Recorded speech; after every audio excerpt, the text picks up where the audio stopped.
And we're particularly pleased that our speaker today will be Professor Christine Hayes of Yale University. Christine Hayes is a Robert F. and Patricia R. Weiss Professor of Religious Studies in Classical Judaic at Yale University.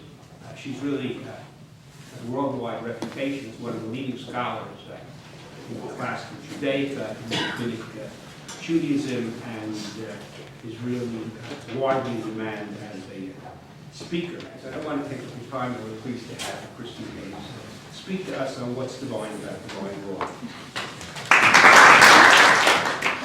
Thank you so much for coming, and thank you to Larry and to the other members of the Department of Jewish Studies for this invitation. I'm absolutely delighted to be delivering the first, or the inaugural Flegg family lecture to you.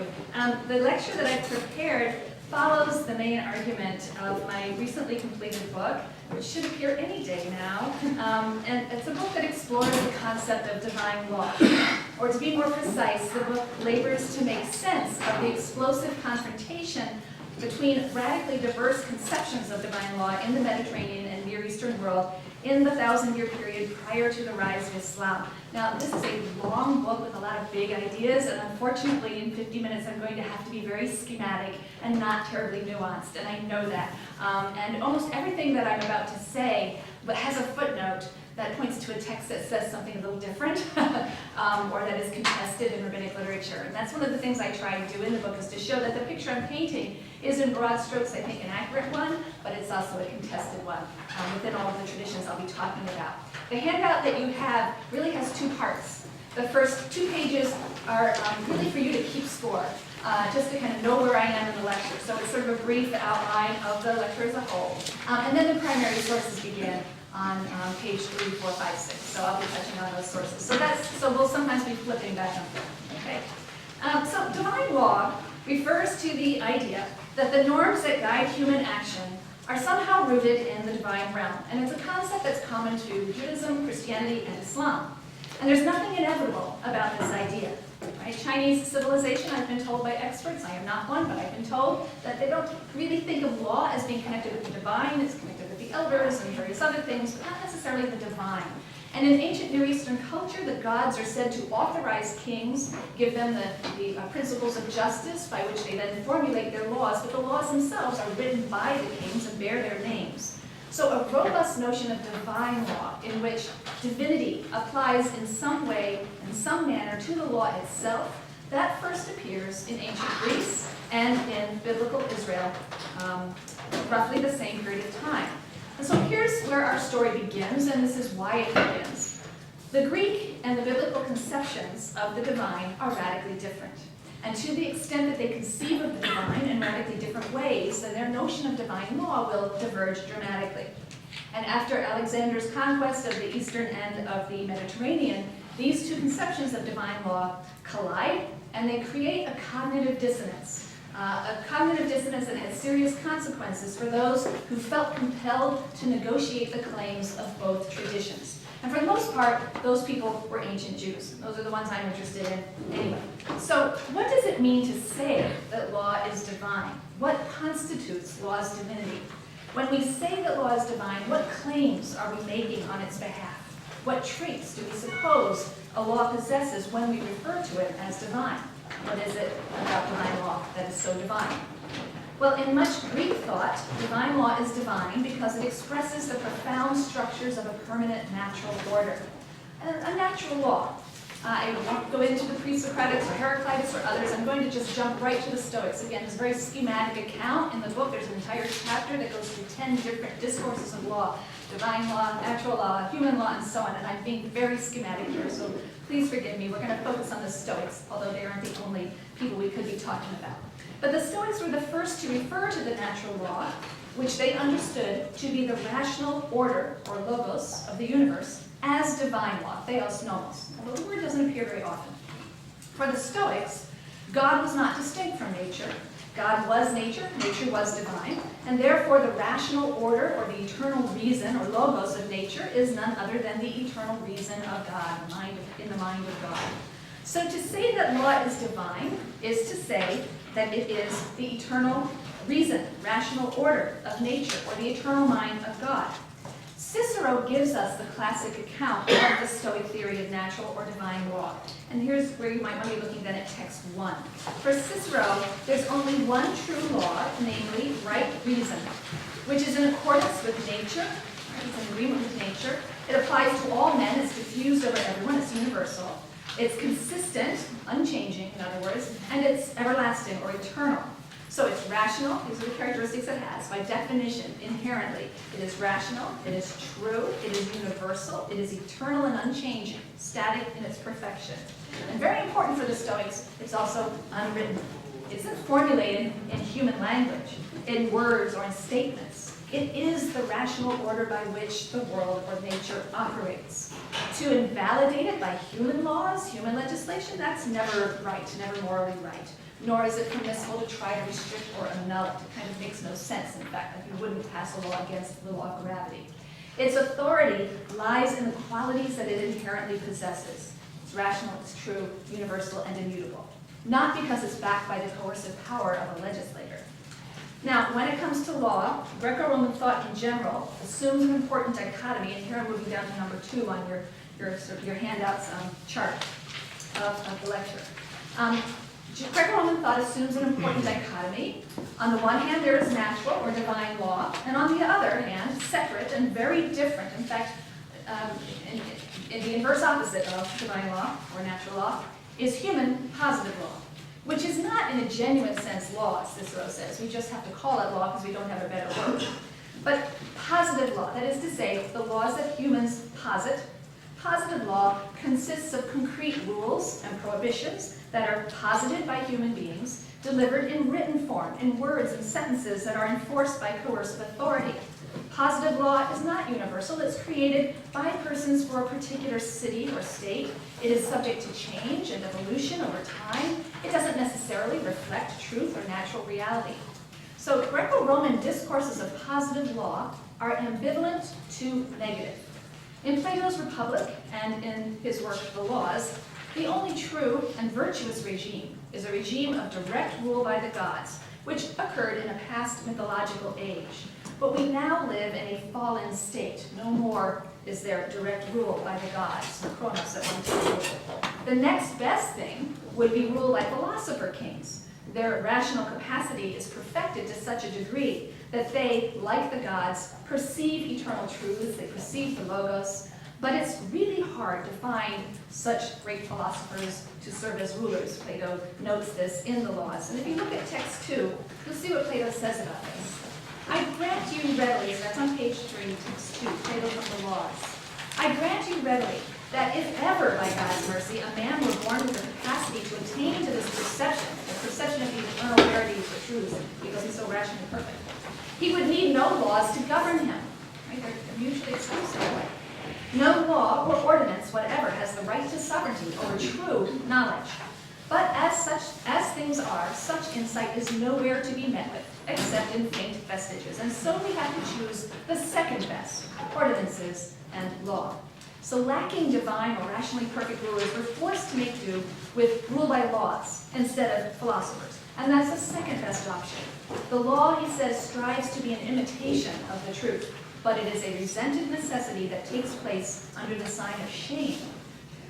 Indeed, the rule of law represents a failure of education altogether, because according to Plato, the truly rational individual with a grasp of eternal verities would not need laws. Law is not superior to knowledge.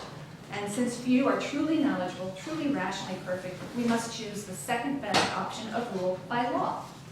Now for Plato, the imperfection of the positive laws that govern us lies in their generality and their inflexibility. Once they're written down, they become quite inflexible. And that means they are unable to adjust as needed to ensure justice in all of the widely varying conditions of human life. You see this in text 3. Law could never accurately, means human positive laws, could never accurately embrace what is best and most just for all at the same time, and so prescribe what is best. For the dissimilarities among human beings and their actions, and the fact that practically nothing in human affairs ever remains stable, prevent any sort of expertise whatsoever from making any simple decision in any sphere that covers all cases and will last for all time. Because no written human law can anticipate all of the circumstances of specific cases, its fixed, inflexible quality is a serious flaw. It would be best to be ruled not by a static written law, but by sages and wise experts who can discern justice in individual cases, like a ship's captain who makes adjustments and decisions on the spot in response to prevailing conditions. We see that in text 4. I won't read that, but it describes the ship's captain who's making adjustments and not following a fixed rule. That would be the ruin of the ship and the company of men with it.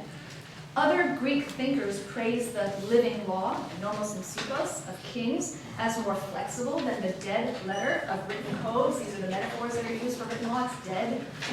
For Aristotle, the legislator who cleaves to written law and precedent without employing phronesis. For Aristotle, that means practical wisdom. Plato uses the term differently, but for Aristotle, phronesis is practical wisdom, good judgment, to make the proper adjustments in individual cases. The one who does that, who cleaves to the written law instead of using phronesis, is not a good ruler. In the Nicomachean Ethics, and you'll see this in text 5, Aristotle discusses the need for the equitable correction of the law in individual cases, precisely because it's impossible for humans to lay down a law that will in all cases be just, right? The equitable is just, but not the legally just, right? We perform equity when we correct the formal law, what the formal technical law ought to be. We make corrections according to circumstances. And the reason we have to do that is that all law has to be written in a universal way.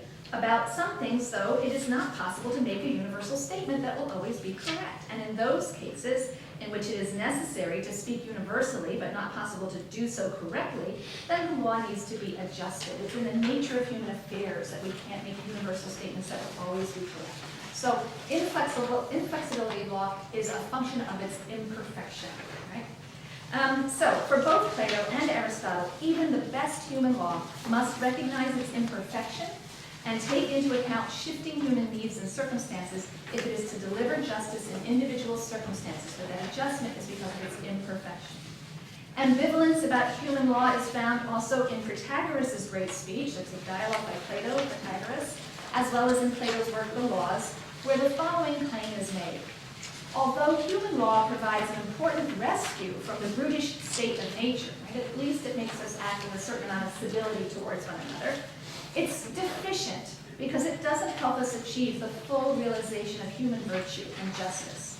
Law can only make us behave ourselves, if you will, through coercion, but it doesn't inspire in us the virtuous behavior that comes only through rational perfection and knowledge of eternal truths. Law, Plato says, is itself in need of a savior, soterion, in the form of logos, reason, in order to adjust its general and incomplete rulings to particular circumstances. And again, those adjustments are needed because human law is imperfect and can't cover or anticipate all eventualities. So I've raced through 1 and 2 on the first page of your handout, and just to sum that up, for ancient Greeks, right, an ancient Greek would have answered the question, what's divine about divine law? By asserting that divine law is divine by virtue of certain qualities inherent in it, that it inherently possesses. First and foremost, its rationality, but that entails its truth value, its universality, and its immutability, its static, unchanging character. Those are all qualities that human law, in contrast, absolutely does not, and by definition, does not possess in an inherent way.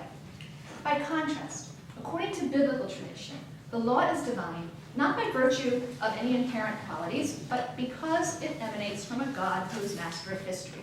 It's a very different idea of divine law. Biblical divine law is divine because it's authored by, it is the command of a deity. It's not the expression of an impersonal, natural law or reason, rational order of the cosmos. Rather, that's not the primary way in which it is represented in the biblical narrative. It is rather the divine legislation, rules, and commandments that emanate from a divine being and express that deity's will. Right? It's not a reflection of an impersonal reason. It's the expression of a personal will of a deity. So its authority is grounded not in its rational character, but in its commanding source. Exodus 24, 3 and 4. Moses went and repeated to the people all the commands of God and all the rules. And all the people answered with one voice, saying, all the things that God has commanded we will do. and Moses then wrote down all the commands of God. This divine law is written. It's not a rational order. It's concrete legislation formulated in words. It's also designed for a particular community. Indeed, when it's given, God says he's giving it to them in order to separate them out from the other nations, to make them different.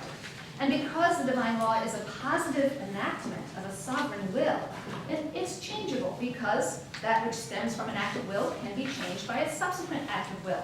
And certainly in the biblical narrative, we see that new rules and ordinances are issued as long as there's continued access to God's will. In biblical times, according to the narrative, that access is achieved by means of ongoing revelation. Moses consults God directly to ascertain his will in 4 legal cases where he doesn't know what to do. And later, according to Deuteronomy 17, this access to the divine will happens by consulting with God's representative authorities, right? Going to Jerusalem and presenting a case before the Lord, if you will, to those who represent his authority. So variability of the divinely given law in response to the shifting circumstances of human life is part and parcel of the biblical divine law tradition, and quite explicitly so. Deuteronomy 13 says, now that you are entering the land, you will no longer give sacrifices in any place you wish. You will only give sacrifices in one central location where I cause my name to dwell. Deuteronomy 17 says, when you enter the land, it may occur to you that you want a king. And if you do, these are the rules that will apply. New situation, new rules. Numbers 27, the legal claim of the daughters of Zelophehad, causes God to say, you're right. I really should have thought of that. When there are no sons, maybe the daughters should inherit. Moses, make a note of that. Right? It explicitly says, write that down so that from now on it will be the case. New situation, new rules. It's true, and this is the part that I'm going to have to not nuance at all, but believe me, there's a whole section in the book that talks about this. It's true that this isn't the only discourse about divine law in the biblical text. There are some passages that connect the Torah of God to wisdom or instruction. Observing the Torah, it says in Deuteronomy, will make Israel wise, and I do talk about that connection, but it remains true that by far and away, the dominant biblical discourse about divine law maintains that the divine law expresses not so much divine reason, but divine will, and that certainly the basis for its claim on our fidelity is that it is the will of a sovereign legislator. It is the will of a sovereign legislator for a particular people, not universal mankind, in the form of written legislation that is designed to make them fit for life in a particular place, separate and distinct from other nations. Legislation that is not fixed and static, but subject to change through historical time. So ancient adherents to biblical tradition would have answered the question, what's divine about divine law, by pointing to its origin in a divine will, a will expressed in history rather than nature. The attribution of divinity did not in itself necessarily confer upon the law specific qualities such as rationality or conformity to truth or universality or immutability. Otherwise, Moses would have been able to figure out the answers to those 4 cases he didn't know if it was just by rational deduction. Some laws of the Torah are rational, but some are clearly not. Most are particular to Israel and not universal, and they can be adjusted as the need arises. Okay, so these very different ideas of divine law collided head-on after Alexander's conquest of the eastern end of the Mediterranean in the late 4th century BCE, creating a cognitive dissonance that the West has been grappling with ever since, I think. I just tell the story up to the 7th century, but there's more to be said after that. And so in my book, I examine the way various ancient adherents to biblical tradition, all Jews, struggled to resolve that cognitive dissonance between the biblical discourses of divine law and the very different discourses of their Greek and later Roman and Christian neighbors. So just to review the Greco-Roman dichotomy of divine and human law. This is on page 2. There's a handy chart. And on the left, I've given you the characteristics of divine natural law, according to Greco-Roman tradition, and human positive law. So divine natural law that doesn't necessarily conform to truth or self-identical with truth. It's grounded in reason and it's rational. It's universal, it's immutable, it's eternal, and it's unwritten. Human positive law is the opposite. It doesn't necessarily conform to truth. It's grounded in will. Its authority is grounded in will. It can be arbitrary and not rational. It's particular. It's capable of change and flexible. It's temporary, and it's written. Now, it's clear that the divine law of biblical tradition possesses many of the features that Greek thought attributed to human positive law, and not so many of the features that Greek thought would attributed to divine natural law. And it's that mismatch between Greco-Roman and biblical notions of divine law that I think was obvious and troubling to ancient Jews, and they responded to this mismatch and this cognitive dissonance in various ways.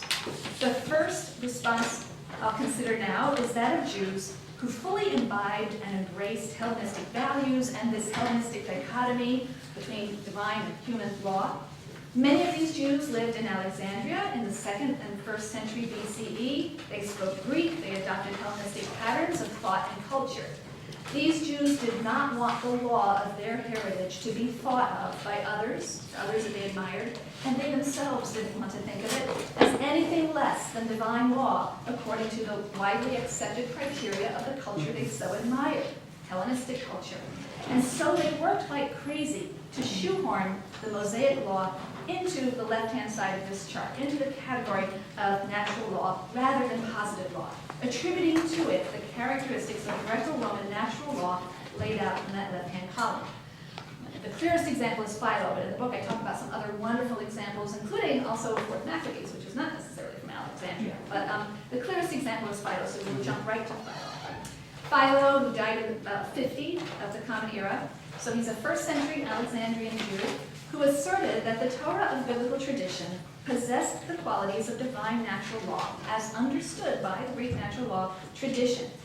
So in text 6, I just sort of compiled a few choice quotes, but in the book these go on at great length, I can assure you. First, he said outright, essentially, that the law of Moses not only agrees with, but is identical to the principles of eternal nature.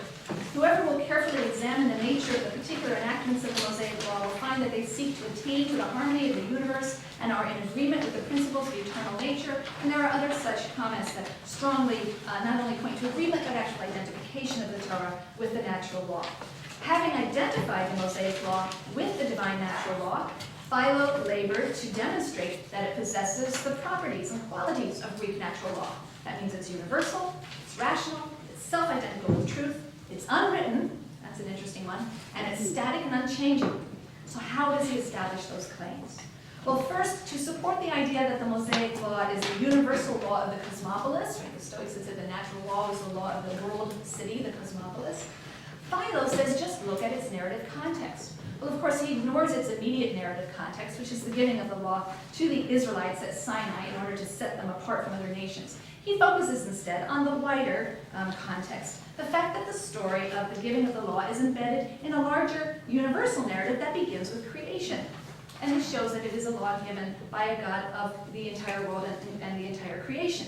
And it is therefore the universal law. In fact, in one passage, Philo says that the day will come when the other nations will realize that they are following peculiar and particular laws, and they'll recognize that we have the natural law. They will give up their laws and follow our laws, which is an inversion of the charge that Jews in antiquity often heard that they had particular and peculiar laws instead of something more universalistic. So secondly, he asserts that the Torah is true and it is truth. He mocks and scolds those who think that the Bible is mere literature or history or drama or myth or any other kind of literary genre. He says that Scripture contains the canons of truth. Let's see the next two quotes. In every respect, the holy writings are true. In the poetic work of God, you will not find anything mythical or fictional, but the canons of truth all inscribed, which do not cause any harm, and so on. Now third, Philo has to deal with the Torah's writtenness, which in Greek tradition is an unfailing sign of human law. So Philo asserts that the written text of the Torah, of the Mosaic Code, is simply a copy of an original unwritten law of nature. How do we know this? We know this, he says, because the patriarchs, Abraham, Isaac, and Jacob, observed the law before it was given in written form through Moses at Sinai. How were they able to do this? Because it's the natural law. And they were sages with rational perfection. And the rationally perfect sage can perceive the law in nature, the logos, the harmony, and the order of nature, the eternal verities. And so, if the patriarchs followed the Torah, and Philo says they did, despite biblical evidence to the contrary, then that's because the Torah is natural law, and they knew it from observing nature. through their rational perfection. Fourth, he says, that the law of his people has never changed, down to the present day. Again, against some biblical evidence that even in biblical times there is an evolution in the law. So Philo responded to the cognitive dissonance I'd outlined by asserting that the Torah was divine law, according to the Greco-Roman understanding of that term, which meant that it's rational, true, universal, and immutable.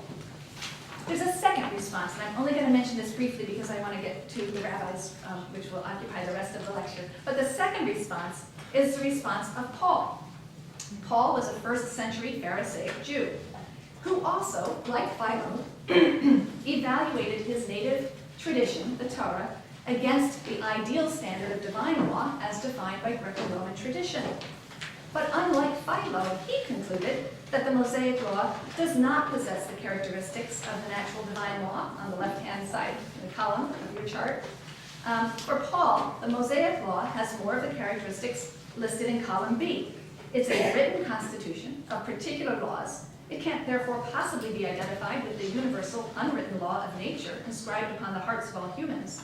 And so, once he's made that identification, instead of applying to Mosaic law all of the features found in Greco-Roman discourses of divine law, as Philo did, Paul applies to Mosaic law all of the features found in Greco-Roman discourses of human law, discourses that are marked by ambivalence and negativity.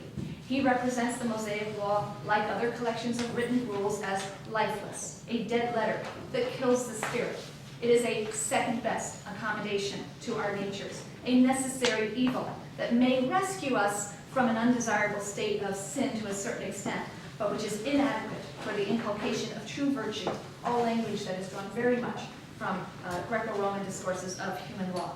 So he echoes, really, Plato's pessimism about the ability of human law to bring true virtue and righteousness. And early Christians will also pick up on and echo Plato's language when they say that both the law and its human subjects are in need of a savior, a soterion, in the form of reason, or logos. And of course, the Gospel of John and other places will refer to Jesus as the logos, who saves people from the law.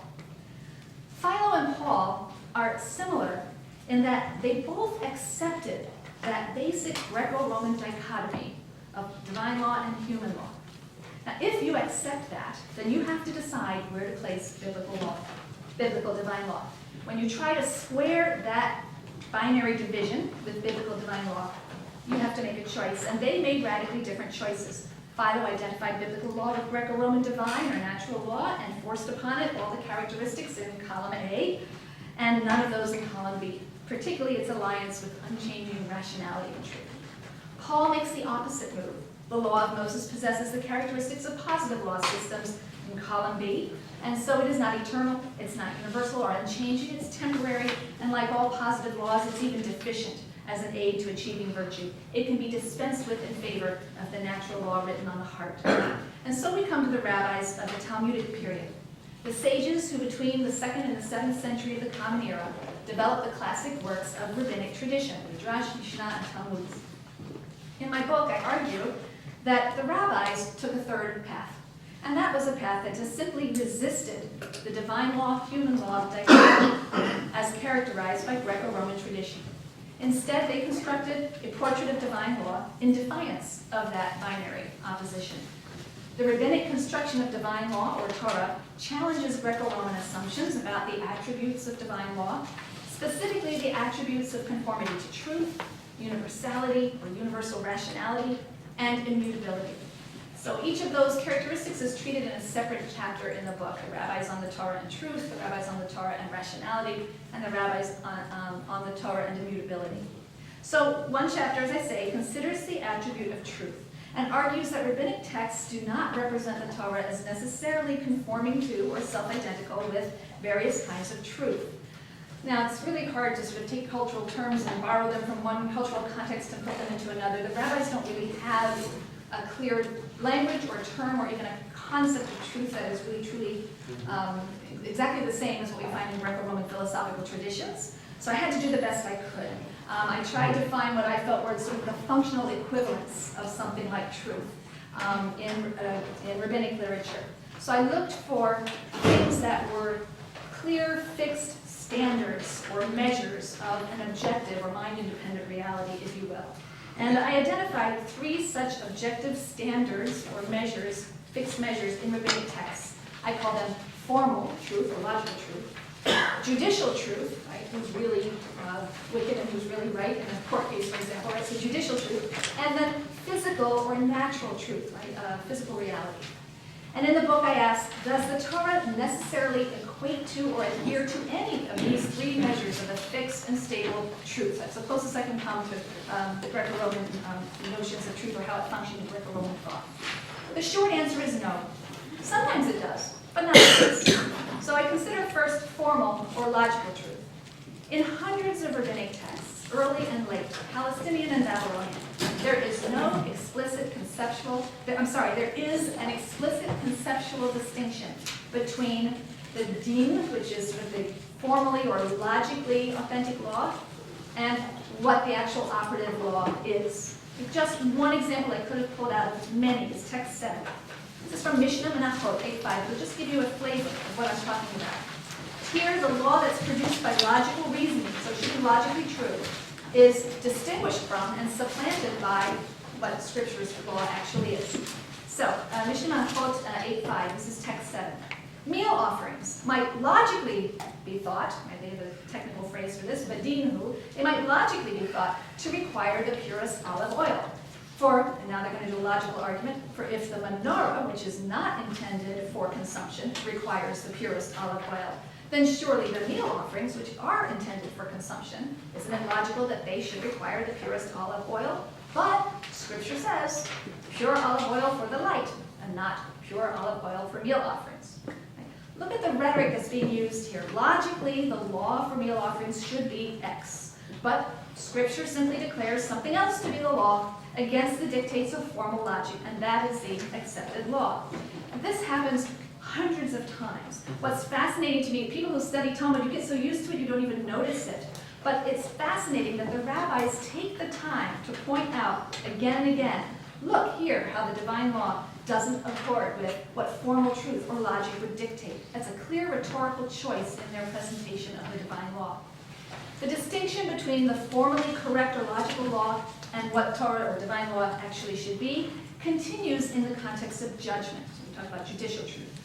When adjudicating the law, an uncompromising adherence to truth, the single correct answer that would emerge from an abstract study of the law, is depicted in several rabbinic texts as dangerous. It's said that Jerusalem was destroyed only because people gave judgments according to the strict or the formal law, din haTorah, when they should have stopped short of the strict or formal law. They should have stayed lifnim mishurat hadin. In the Tosefta, there's a passage that notes that Torah judges who render justice in a formally correct way that ignores the particulars of a circumstance, even though they are formally correct, they are deficient. Applying theoretically or formally correct law can be destructive. It cuts through mountains, as the rabbis say. The pious individual should contextualize the law, take into account such values as humility, compassion, modesty, peace, or charity. These are values no less important than truth. Truth is simply one value. It is not the supreme value, and it doesn't have the right to trump all other values. One should forego one's rights and uphold these other virtues, virtues that themselves should sometimes trump truth. Even in the heavenly court, actually especially in the heavenly court, truth is not highly valued. Some wonderful work that's done by a scholar named Ricky Hittery.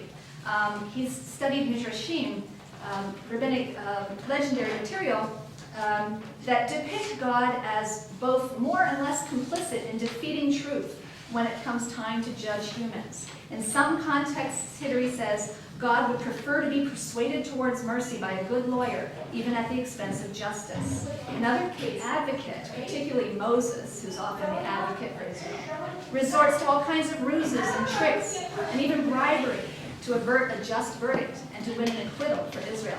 And that's an effort that's depicted as heroic. God's defeat of truth in favor of mercy and compassion is extolled as a divine virtue. For example, in a passage about the Avodah Zarah, counsel is given to people that the most propitious time to come before God for judgment is not in the first 3 hours of the day. In the first 3 hours of the day, he's occupied with truth. He's studying, and so he's studying the formally correct law, which is all about truth. So you don't want to be judged then. You should wait until the second 3 hours of the day, when he's not occupied by truth.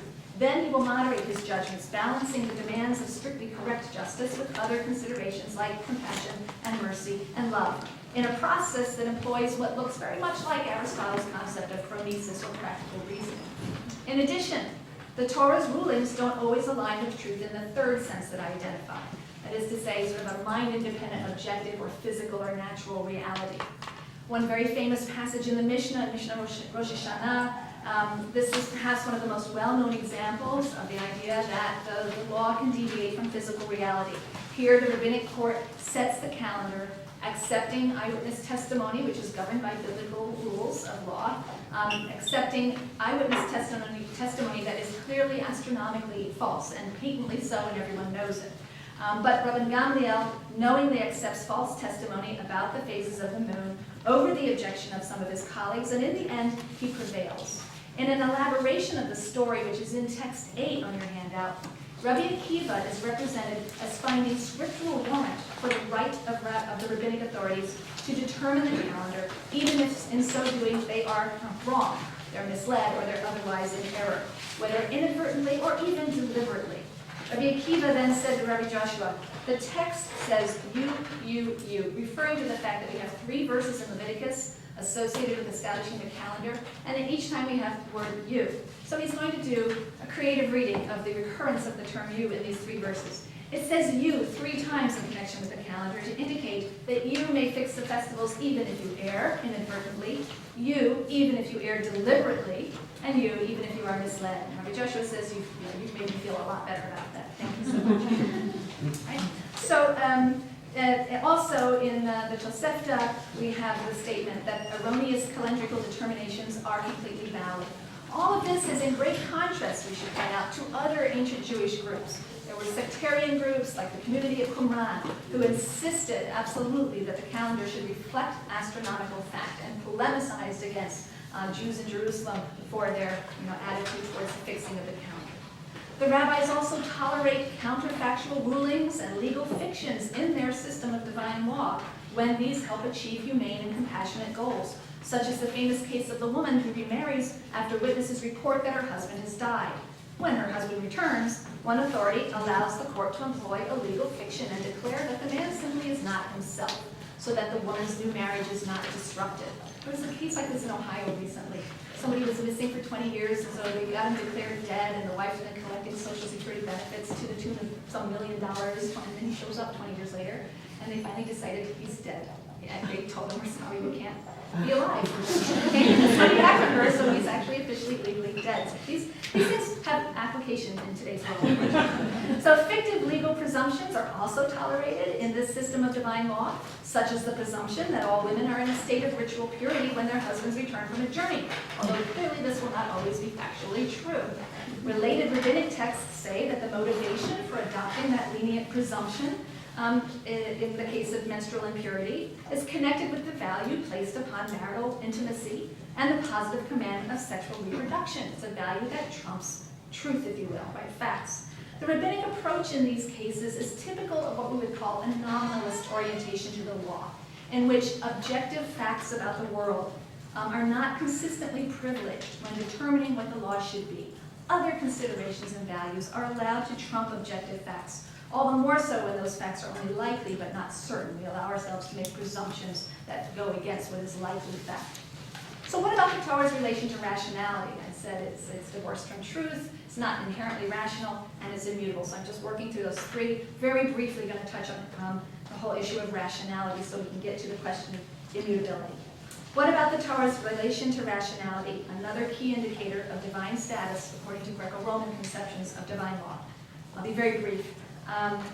Let me just say that the Torah is not consistently represented in rabbinic texts as intrinsically rational and certainly not universally accessible by reason. Indeed, in hundreds of texts, the Mosaic Law is portrayed as a divine decree, many of whose commandments run counter to the natural tendencies of humans. And in fact, this is celebrated. If you look at text 9, one of the most famous examples of this. Rabbi Lazar ben Azariah says, how do we know that a person should not say, it's okay, I don't want to wear mixed fibers, or it's okay, I don't want to eat pork anyway, or I don't want to commit an incestuous sexual act, but rather I do want to do these things. What can I do? For my Father in heaven has imposed his decree on me. Right? Render it irrational. and do it as a measure of your obedience, as a sign of personal discipline. There are a number of texts that talk about why that is of greater value to the rabbis than doing it because it accords with your nature. It's better if it runs counter to your nature. That makes no sense in a Greco-Roman view, right? Natural law is what accords with nature, not that which goes against nature. There are other texts which talk about the fact that the Torah contains elements that are so illogical as to inspire protest and the mockery of other nations, or Satan, or the Yetzer Hara, the evil inclination. Israel is compared in many texts to a slave who must obey the orders of his master without question or complaint. This is viewed positively. You see this in text 10. Well, I won't read that one now. The 4th chapter of the Gesikta de Rav Kahana, this is text 11, is just one snippet of it. The 4th chapter of the Gesikta de Rav Kahana is an extended celebration of the irrationality of the law of the red heifer, right? The ritual procedure to purify someone of corpse impurity that involves taking the ashes of a red heifer and mixing it in a particular way and sprinkling it on the person. This is held up in many rabbinic texts as the poster child of an irrational law, a law that has no apparent rationality to it. And this text is an extended celebration of the irrationality of the law of the red heifer.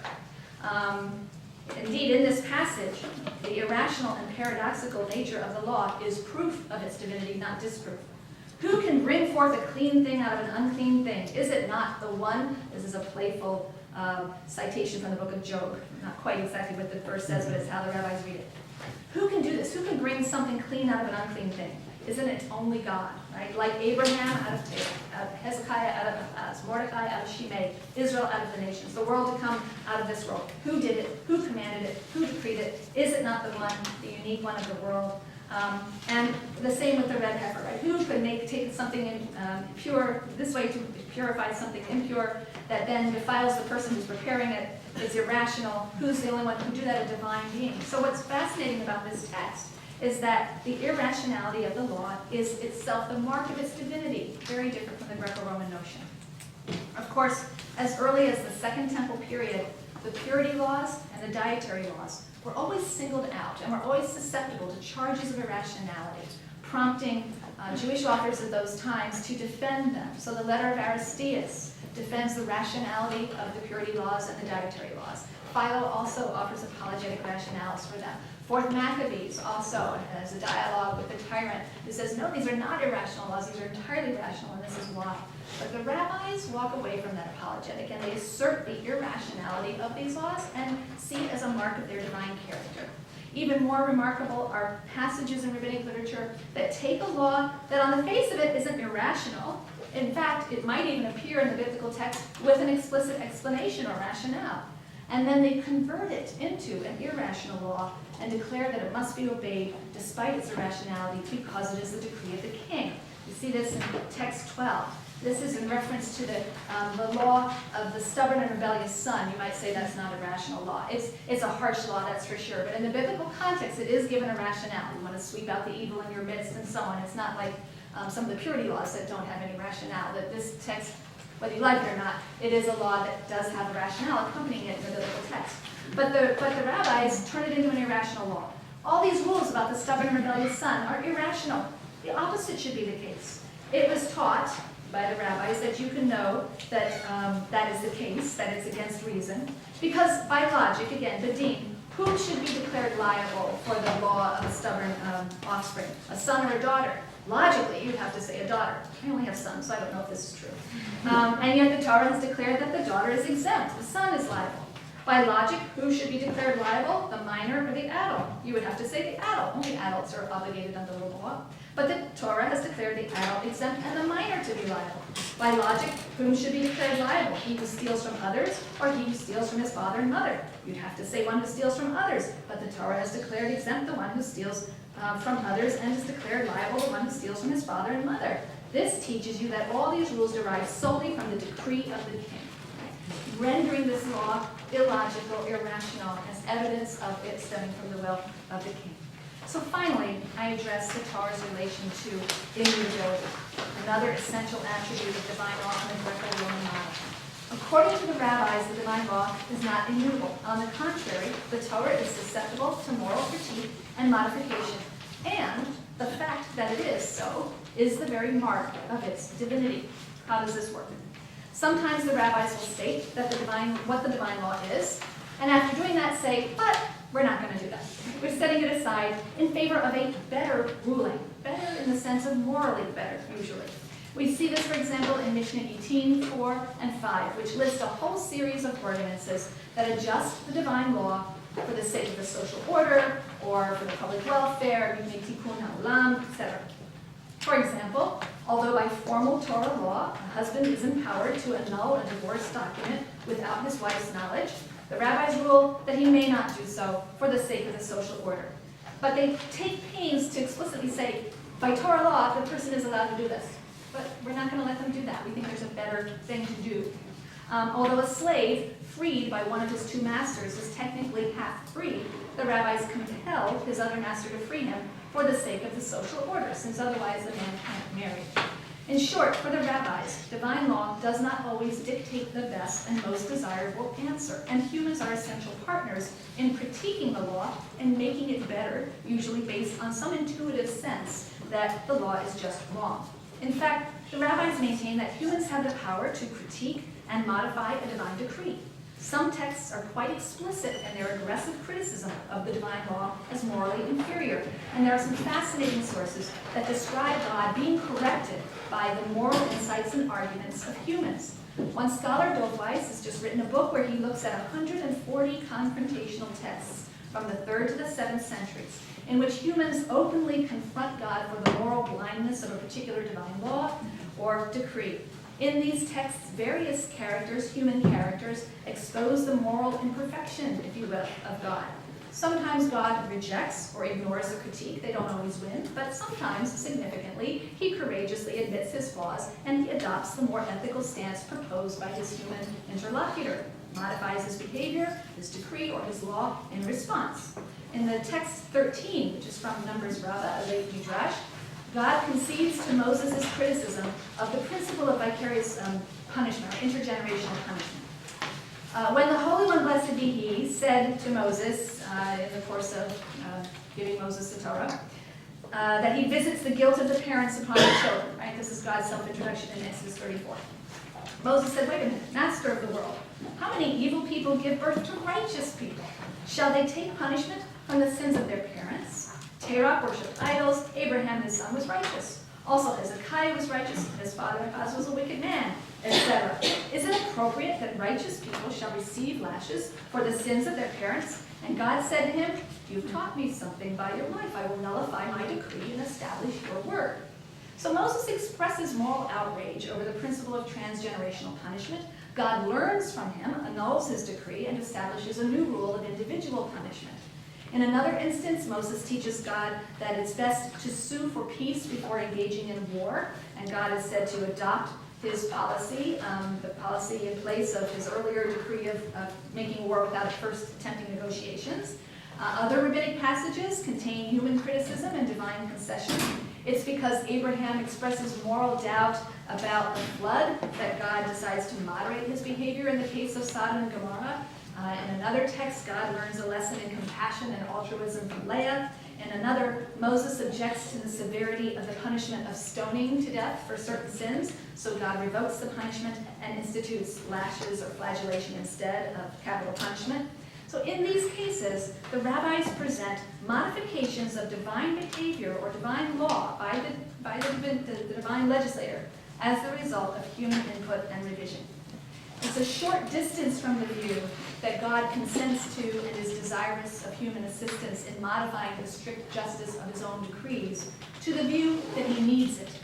And a dramatic illustration of God's dependence on human intervention to defeat him in the execution of his own flawed decrees is found in our last text. This is from Midrash Exodus Rabbah 43:4. This is referring to the golden calf story. Let me give you the context first.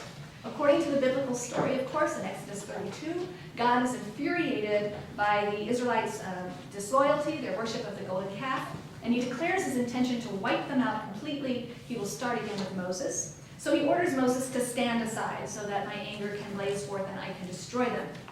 But Moses doesn't. The text says that instead, he begins to implore God not to destroy the people. And this is where the rabbinic midrash then picks up.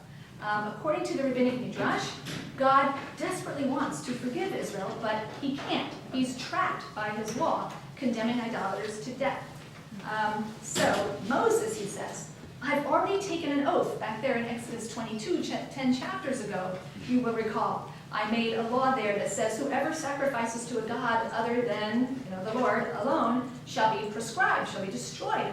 I can't retract an oath which has proceeded from my mouth, God says in the Midrash. Right? This is the Midrash's construction of the story at this moment. Thinking quickly, Moses says, but wait a minute. In Numbers 30, coming up, you grant scholars the ability to absolve the oaths of people who bring a petition for the absolution of the oath and express regret. If they regret what they've done, they realize they've made a mistake. And so, why don't you do that? Since a good teacher should always model his rules for his students. You should be the first to avail yourself of this particular law in Numbers 30. So having persuaded God to this course of action, Moses prepares to hear God's petition. And the Midrash then goes on to describe the very dramatic scene. That's text 14. Thereupon Moses wrapped himself in his cloak. So in other words, now he's acting like a rabbinic sage. So he puts on his talit, like a sage who's sitting waiting for a petitioner to come, hat in hand, to ask for the absolution of his vow. And he seated himself like a sage. And the Holy One, blessed be he, stood before him like one petitioning for the annulment of his vow. I love picturing this, you see. What did Moses say to him? A shocking thing. Do you now regret your vow? And he said to him, I regret now the evil which I said I would do to my people. When Moses heard this, he said, it's absolved for you, it is absolved for you. There is neither vow nor oath any longer. And he absolved the vow of his creator. It's actually a wonderful pun on the language in the story. But it's an astonishing portrait of God trapped by his own law of justice and true judgment and dependent upon the ingenious intervention of a human partner in order to escape the dictates of his divine law. So these texts from the 3rd to 7th century depict a fallible God, capable of error, and at times in need of moral instruction by humans. Many people assume that the Talmudic rabbis could never have seen God as less than morally perfect and open, or see him as open to being corrected or subverted or defeated by humans. But these texts suggest otherwise. Indeed, God is even said to need and delight in such defeats. The idea of a morally evolving divine being, whose law should be subjected to moral critique and modified if necessary, stands at a great distance from Greco-Roman conceptions of divinity and the fixed and unchanging divine or natural law. To modify divine law on the basis of practical reason, phronesis, or considerations of equity or mercy or just good rhetorical argument would have been just sort of nonsensical in a Greco-Roman context. In Hellenistic thought, the perfect natural or divine law is an expression of a uniform, inflexible, unchanging order, always universally valid. It just makes no sense to speak of its adjustment, rather like saying, well, let's adjust the law of gravity. It just doesn't make sense. In fact, Greco-Roman natural law theory envisages the opposite, right? The critique and the modification of human positive laws, the laws of states, in the light of the immutable divine natural law. There are certain things that states, they just can't establish as laws because they would violate natural law, so you would disable them. But in a paradoxical reversal, rabbinic sources depict the critique and modification of the divine law, the Torah, in the light of human experience and intuition. It's the divine law that's adjusted on the basis of human wisdom, not human law on the basis of divine wisdom or perspective. And the divine law changes and evolves, not because it's imperfect actually, but because it's perfect. A rigid, unresponsive law would be imperfect for the governance of God's world. And that's an important and radical idea.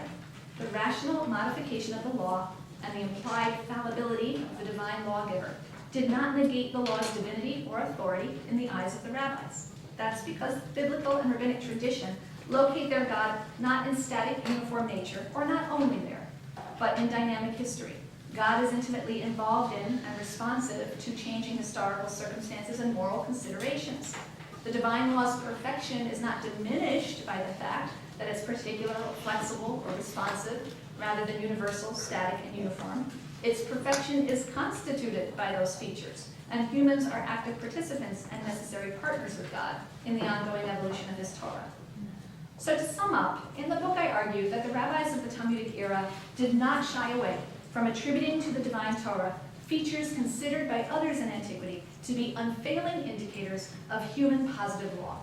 But unlike Paul, who did the same in a way, they saw this as a virtue of the law and not a vice.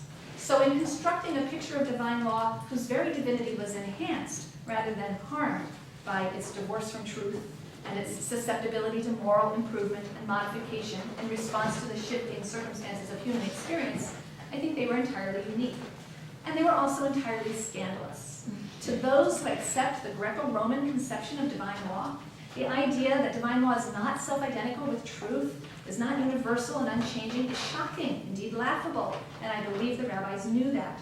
Theirs was a self-aware choice, and I say this because there are many passages that I deal with in the book extensively, many passages in which the rabbis depict themselves in conversation with others who mock them, outsiders who mock them for their articulation of divine law in a way that deviates from truth and rationality and natural reality, for example.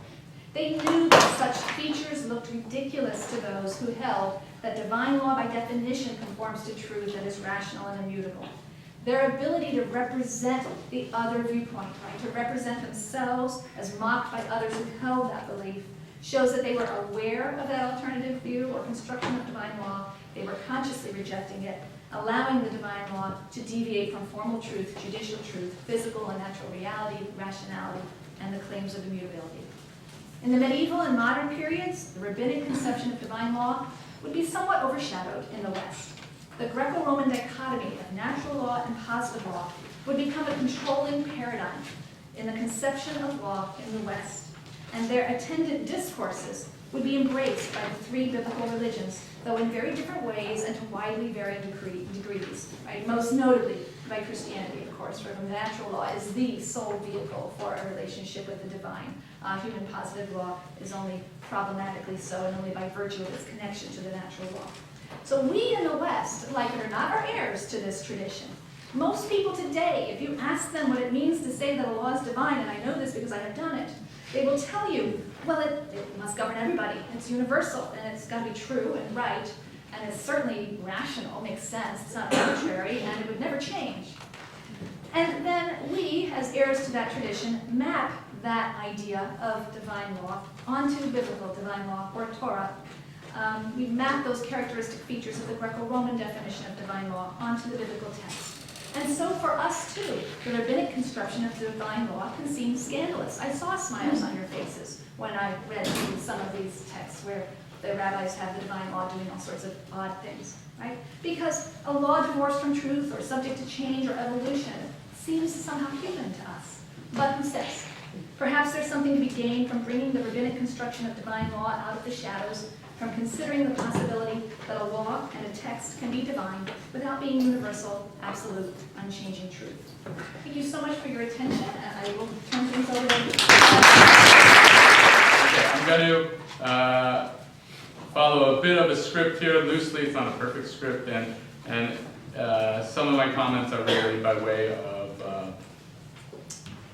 sharing some ideas out loud, and some of it might be dealt with in the book, footnotes.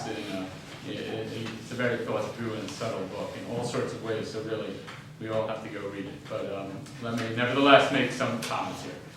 Professor Christine Hayes' new book, "What's Divine About Divine Law: Early Perspective," constitutes a major contribution to the study of biblical, post-biblical, and rabbinic law.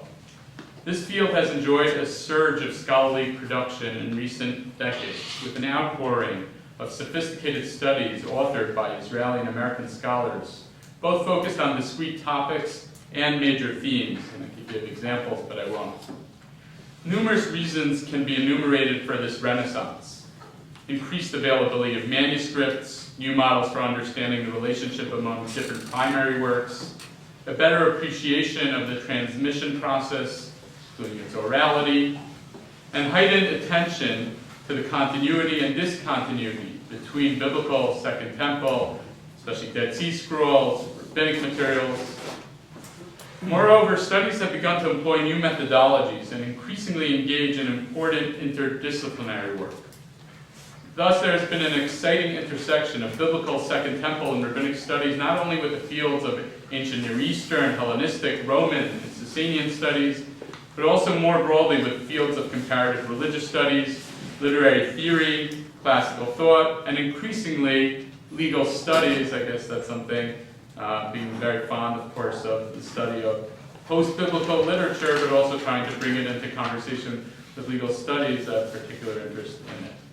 Professor Christine Hayes has been a leading voice in this enterprise, and I would add also an exceptionally generous mentor to her students, which I would include myself in that list. First, Professor Hayes, in her study of Talmud Avodah Zarah, the Yerushalmi and the Bavli, and here I just need already there.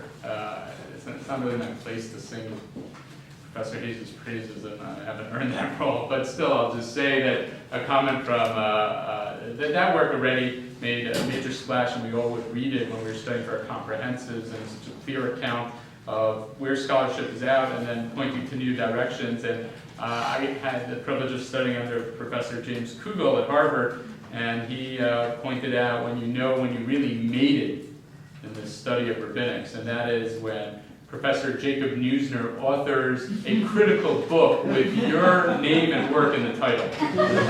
So very few of us have reached that plateau, but Professor Hayes got that. And her first book, Professor Kugel, I think it took a few books till he got that.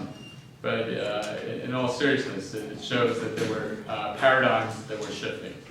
And then many, many other works, which I don't need to list out. And now in her magisterial work, What's Divine About Divine Law? Vast in its ambition, this work is at the same time meticulously argued, and despite its painstaking analyses, it is so carefully structured and lucidly formulated that it will not only be carefully read, studied, analyzed by all academics and students of post-biblical law, but will surely serve as a model of how to straddle between the analyses of macro and micro issues within this discipline, and how to think in a sophisticated and illuminating interdisciplinary manner. What's Divine About Divine Law is a work of first-rate biblical, Second Temple, Qumran, early Christian, especially rabbinic studies, study in the context of classics, the Greco-Roman world, the fields of religious, literary studies, and especially and impressively legal studies engaging all sorts of legal scholars. It offers rich insights into the ideas and ideology of the biblical, classical, and post-biblical world in page after page, often through critical and nuanced readings of biblical, Greco-Roman, Second Temple, Qumran, Philo, Pauline passages, and sundry rabbinic sources. And I'm just going to add, even though I'm just summarizing a little bit what it does, it also, and I think this is fairly unique, engages foundational and also contemporary scholarship, and including the works of junior scholars, which I think is part of Professor Hayes' unique approach of engaging and mentoring.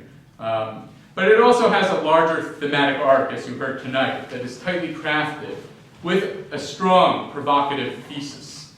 The book explores various conceptions of of divine law and antiquity, discerning two competing models, as we heard tonight, a classical and a biblical one, and then pursues the questions of notions of divine law in subsequent periods, which are largely informed by biblical, but also encounter the classical model. This leads to an analysis of various conceptions of divine law, including the rabbinic one, and also leads to this striking or scandalous conclusion about the third way of the rabbis. The book covers so much real estate that inevitably there are passages that one wants to ponder further, perhaps to contest a reading here or there, to try to adduce other texts, both in support of or as a challenge to the author's thesis, as well as the temptation to mine suggestive footnotes that reward careful study and consideration. Personally, I'm also tempted to bring it into conversation with work that I've been doing on of much less magisterial nature about the institutional role in divine law. But I'll leave that. In my role as respondent this evening, I wish to mainly focus on the rabbinic attitudes, that last part, since that is the most provocative or scandalous position analyzed in the book, to which the author devotes several chapters, and you also saw here tonight that we spent probably a little more time on that, and it's probably of greater interest to this audience. So I want to make three types of points or observations. The first two are trying to think about alternative perspectives about how to engage this rabbinic material, and sort of as a question mark, are they alternative or not? Do they somehow come to the same thing? Or are they incomplete in some ways? And then, thirdly, to sort of raise a question, to pose a question which maybe is sort of a follow-up subject of study that the book opens up for us. So let me start with the first one. As stated, the book explores diverse conceptions of divine law in antiquity and late antiquity and situates rabbinic discourse within this broad framework. Perhaps an alternate perspective from which to evaluate the rabbinic material, and it seems that this is probably the more conventional approach that is usually adopted to the subject, is to narrow or sharpen the query by asking, what is the nature of a divine law that is assigned to human hands? Where the rabbinic material is probably the leading exemplar of this phenomenon. In other words, there is an important subset of conceptions of divine law that conceives of divine law being transmitted to human custodians, interpreters, jurists, etc. Of course, we know that rabbinic theology, generally speaking, takes a strong stand on the human role, and again, I'm speaking generalities, and here the slogan, of course, Lo b'shamayim hi, it is not in heaven. The revealed Torah is not in heaven, but instead humans have an active role in its reception, transmission, interpretation, development, in a way that I think far exceeds any of the other interpreters that we encounter in this book. So this is the alternate perspective which opens up, I guess, a question. I wonder whether this more conventional approach is analogous, or at least converges upon, or alternatively, is it distinct from the book's approach to the rabbinic material? I want to be clear, I'm not talking about all of the rabbinic material in the book, because the book also talks about attitudes towards Hukim. I don't think that would be covered. But a fair amount, I think, would be covered. Or to formulate this differently, is the scandalous position of the rabbis, which this book is exposing, much more scandalous than the scandal of Lo b'shamayim hi? Doesn't Lo b'shamayim hi, it is not in heaven, lead to a divine law that resists the divine law-human law dichotomy? The divine law that brooks debate, has rooms for compromise, allows for pragmatic or humanistic goals, is capable of modification, etc. In the book, when you read it, Professor Hayes, of course, is very careful to make a critical point. It would be erroneous to map on biblical law onto the divine and rabbinic amplification, expansion, rabbinic law onto positive law. Instead, she insists, and I think this is 100% right, that both biblical law and rabbinic law in the eyes of the rabbis are linked to divine law. But this leads to a crucial corollary that I'm asking maybe should be more amplified in the book, and that is, divine law that has a biblical and rabbinic dimension, i.e. a heavenly and human dimension in rabbinic eyes, will likely have a profoundly different nature. Now, perhaps it is still important to ask the more narrow query of the nature of divine law that is assigned to human hands. Perhaps it must have a scandalously different nature, perhaps not. Here the key foils would be works like Qumran law, but Qumran doesn't have the same notion of human active reception and agency, or alternative perspectives within rabbinic law that resist Lo b'shamayim, or other religious traditions like Islamic law, not from a chronological perspective, but from a conceptual one. Or another way maybe to ask it, so is it the God of Israel, or is it the human recipients who alter the nature of divine law? And if there is an alternate perception of God, is that just a necessary projection, given the striking role of the rabbis? Second, alternate perspective. Because I'm not sure the first is alternate, but that's what I'm asking. The second one, I think, though, is an alternate perspective on this rabbinic material. And that's to view it or encounter it from the perspective of legal studies or legal traditions. Arguably, at least certain things that we are identifying in the course of studying this material in the book within this rabbinic exception makes better sense and are less exceptional when approached from the perspective of legal studies. The method of the book, as we heard tonight, is to enumerate certain fundamental features, attitudes, positions in divine or human law, and then to sort them as divine or human, natural or positive, and then to problematize this list.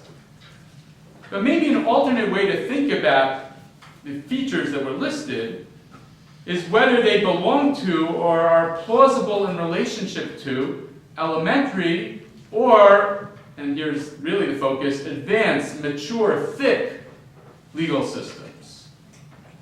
Of all the various conceptions analyzed in the book, only two, I'm generalizing, but I think this isn't so debatable, emanate from or are situated within what I would call thick or mature legal systems. Roman law and rabbinic law. We didn't study Roman law here, but Cicero and some of those thinkers who are operating within that universe, and the rabbis certainly operating within the universe of rabbinic law. It would seem, and I offer this as an observation, as a conjecture, a tentative hypothesis, or to pose it as an inquiry for legal history, that any legal system that is mature or thick needs to have certain features encountered within the rabbinic conception. Writing, modification, legal fictions, and I think other examples of phenomena we encounter in the book. Indeed, both mature legal systems within this book, Roman law and rabbinic law, have these features. Now the question is how to conceptualize these thick legal systems. Whereas Roman law can be characterized as human positivistic law, rabbinic law must reject that position. For the justification, legitimacy, authority, fundamental nature of rabbinic law is as an outgrowth of biblical law and ultimately divine law. Thus, rabbinic law as a mature, developed law, as a function of the rabbis developing the notion of a religion of law in a manner that far eclipses all other post-biblical conceptions encountered in this book, necessarily, I'm wondering, necessarily assumes certain of these attributes. That's the question. So the solution of Philo, of bridging the gaps, not really open for the rabbis. Because Philo is operating with what I'm calling a thin type of a legal system. In a thin type of a legal system, you could have this more pristine, idyllic account, but not in a thick one. Likewise, the critique of Paul offers little of relevance to the rabbis. For Paul's divine law is abstract or in the heart, but hardly constitutes a thick legal system. So the test of a thick divine legal system would not be Paul's divine law, but medieval canon law, which is written, which does change, and I'm sure has legal fictions too. Thus, maybe it's the thickness of rabbinic divine law that backs it into this position, this scandalous position. So I'm deconstructing, or wondering, can we deconstruct this ideology rather than taking it out of its face as a deliberate, positive rabbinic ideology? My third and final point is a different kind of a point. It's more a type of a question. And it follows from Professor Hayes' project of employing legal theory. But here I want to apply it to better understand the nature of rabbinic legal discourse. This is, I think, surfaces in all sorts of ways in this book, but I'm not sure is addressed head on. So it's sort of a question, and sort of the book invites us to explore this more. But let me begin it by posing a question. I'm certainly not the first one to pose this question. I think in the book this question is cited as well. From a jurisprudential or legal theory perspective, what is the nature of rabbinic law? Is rabbinic law positivistic, realistic, a form of natural law, formalistic, etc.? I'm especially referring to the rabbinic interpretive license over biblical law. The rabbis have significant interpretive powers. What justifies these powers jurisprudentially, and what guides them in their legal hermeneutics? The thrust of this book, analysis of the rabbinic viewpoint, is that for the rabbis, the Torah is divine because it originates in the will of God, and that the rabbis are not solely guided by reason. So the rabbis, if we have to You know, in the chart that was produced here, their focus is more on the will of God, a type of divine positivism. But classical positivism will only take us so far in justifying or guiding the rabbis or accounting for what they're doing. And Professor Hayes, in the book and in footnotes, explores this and talks about this. So what are they doing? What they're doing is not straight up positivism, right? H.L.A. Hart would be scandalized at what they're doing, to use that word, right? In other words, a pure positivist would say, well, you have to defer to the will of the one who posited the law. But the rabbis are taking this active hermeneutic role that doesn't just seem to have this deferential quality. In the hard cases, they don't sit on the sideline. They do all sorts of things, and I think it's very hard to describe what they're doing as the positivistic method. In reaching this claim of where the rabbis are in the book, as we heard tonight with the example of Mishnah Menachot, and there are many other examples in the book makes arguments about the limits of reason or logic for the rabbis, but these arguments have to be further interrogated. Surely much of rabbinic hermeneutics is trying to employ svara and tools of logic. And Professor Halbertal has argued that at times the rabbis are guided by a moral calculus.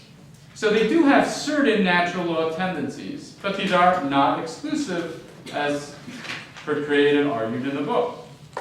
Even in the rabbinic interpretation of Scripture, it is following hermeneutic tools that have a sort of logical structure to them, or perhaps a formalistic structure. And Hanina ben Menachem has talked about the realist impulse of the rabbis. And the book likewise talks about the rabbinic impulse towards peace, clemency, humanistic goals. And even when ultimately will trumps logic, the book admits that this isn't through a slavish deference to Scripture, but requires a certain reading of Scripture, which makes one wonder, what is it that makes a given reading appealing? It's not logic, so what is it that steers them in that direction? But at times there is a deferential quality, too, to the decree of Scripture and the will of the Bible. So the rabbis are positivists to a degree, rationalists to a degree, follow natural law to a degree perhaps, formalists to a degree, pragmatist realists to a degree, but with limits, positivistic limits. But the rabbis are not strict positivists, and they certainly aren't strict adherents of any other jurisprudential school. In other words, the book brilliantly points out that rabbinic discourses, a notion of divinity, has attributes from both the columns, reason and will, eternal but revising, etc. But the question is there coherence in this approach? It's not the natural law of Dworkin. It's not the formalism of Schauer. It's not the positivism of Hart. So what is it? Maybe these divisions and antinomies are tired ones, but then what is the right jurisprudential terms for what rabbinic legal discourse is? Can we give a more positive account? And then perhaps just a broad formulation, which actually I'm not really satisfied with, so maybe I'll just sit down, but something like a more capacious notion of the will of God, which through an active human exercise, trying to sort of divine and maneuver, recognizing certain limits to human capacity. That was obviously quite clumsy. But can we come up with a version that's less clumsy? So overall, I end where I started. Go read the book.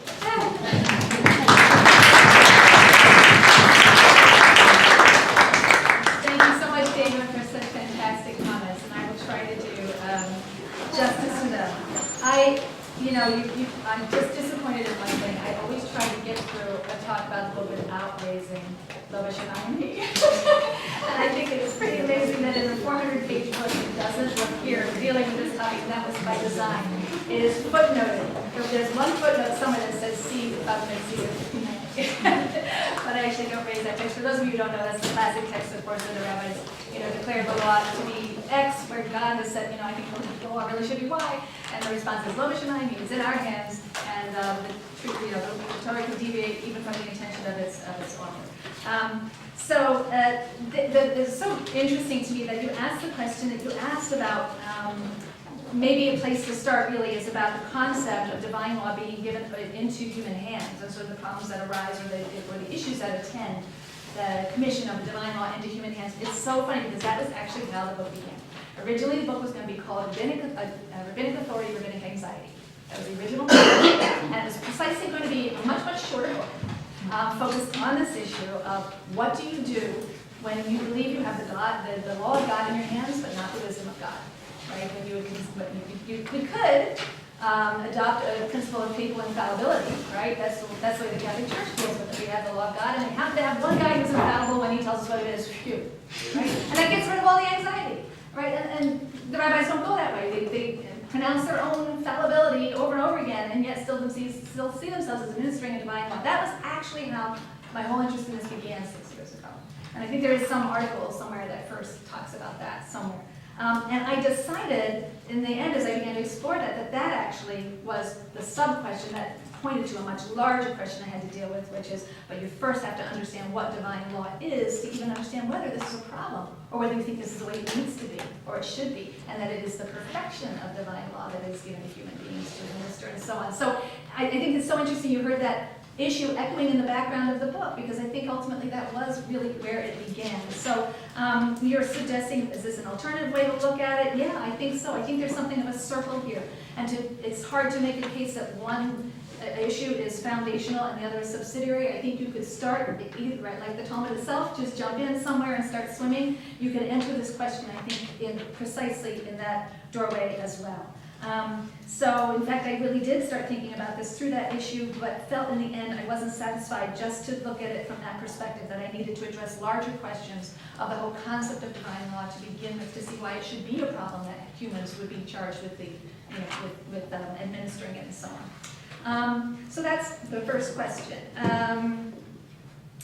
So you talked about, your second point was, maybe what the rabbis do is less exceptional when you approach it from a position of legal studies.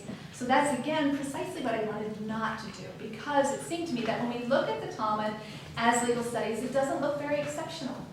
And it struck me over and over again how remarkably exceptional it was. And so I wanted to step out of a framework that made it look, oh, look, all legal systems do that. We have legal fictions everywhere, Roman law at the same time, right? The two legal systems that developed the whole notion of a legal fiction at the same time, the first time in the history of the world, right? Roman law and rabbinic law, roughly in the same, contiguous one another, same part of the world, same period of time. That can't be too coincidental, right? So yes, you're right. Mature legal systems do all of these sorts of things, and so we can kind of regularize what's going on and view this as not very remarkable. And yet, I kept observing that not only I kept my eyebrows raised when I would see them do some of these things, but my students would. Or if I give a talk where we look at the case where the rabbis say that the man returning from the dead is not himself, and people are saying, wait, this is a divine law. How can a divine law rule in opposition to truth and reality? So the more I try to think about it as having many of the characteristics of legal systems, which at one point in my life I was doing as I was learning more about law and legal systems, the more I realized that was kind of ignoring signals from within the texts themselves, because not only was I reacting to the text in a certain way and wondering where that reaction came from, my students reacted to it in a certain way, but the texts themselves mark with their own rhetoric the remarkableness of what they're doing. The rabbis repeatedly depict themselves as being laughed at for having a divine legal system that has these characteristics. No one for a minute assumes that in American law, when someone is acquitted of a crime, that they are actually innocent. I don't think anybody really thinks O.J. Simpson is innocent, okay? And we accept that because it's a human legal system, and that's just what we don't have expectations of truth for law.